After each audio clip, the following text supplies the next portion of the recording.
Have you ever heard the tales whispered by the salty winds? Legends of a place forgotten by time? They speak of the Lost Island, a sanctuary where the ancient world still breathes untouched and untamed. I am Nereus, and this is the story of 5 friends who dared to chase a myth and found themselves at the dawn of a new adventure. The ocean has many secrets, and the greatest of them was about to be revealed. The thick, disorienting fog that had imprisoned their small boat for days finally began to part, not breaking, but rather drawing back like a curtain. Before them, bathed in the uncanny light, was an impossible sight. A colossal island rose from the sea, its jagged peaks piercing the clouds. Giant, unfamiliar trees with leaves the size of sails formed a dense, vibrant jungle that met a shore of volcanic black sand. As the 5 friends, Maya, Kenji, Liam, Chloe, and Ben, stepped onto the beach, the air hummed with a life they had only ever seen in books. Their expressions of disbelief slowly turned to wonder as they gazed upon a world that should not exist, a living relic of a prehistoric age. With Kenji holding a weathered hand-drawn map that was more hope than guide, the group ventured into the emerald labyrinth of the jungle. The air was thick with the scent of damp earth and exotic blossoms that pulsed with a soft, bioluminescent glow. Giant iridescent dragonflies zipped past their heads, and they stumbled upon the fossilized remains of insects larger than their hands, perfectly preserved in amber.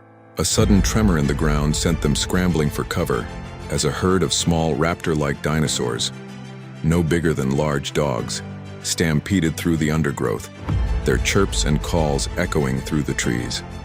The world was alien, beautiful and fraught with dangers they couldn't yet comprehend. Deeper within the island's heart, they pushed through a wall of thick, hanging vines to uncover something extraordinary. Ancient stone structures, worn by millennia but still standing, were being reclaimed by the jungle. These were not natural formations, but the ruins of a lost civilization, adorned with carvings of giant reptiles and celestial patterns.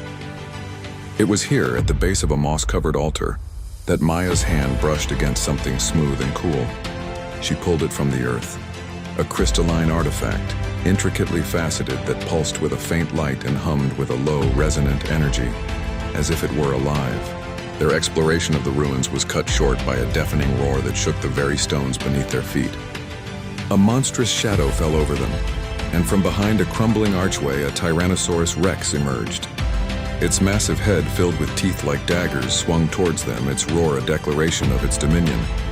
Panic seized them, but they quickly hid among the fallen pillars. Thinking fast, Liam and Ben worked together, creating a diversion by throwing a loose rock to clatter against a far wall. The beast's attention shifted, and in that fleeting moment, the group scrambled away, their hearts pounding in a frantic rhythm of survival. Escaping the jungle's depths, they finally reached the breathtaking vantage point of a high cliff as the sun began to set, painting the sky in hues of orange and purple. Below them, the vast, untamed landscape of the Lost Island stretched out, a panorama of primeval beauty and peril. In the distance, the central volcano rumbled, sending a plume of smoke into the twilight sky, a solemn promise of the power stirring within the island. This was not the end of their journey. They had survived their arrival, but their greatest challenges were yet to come. The adventure on the Lost Island has only just begun.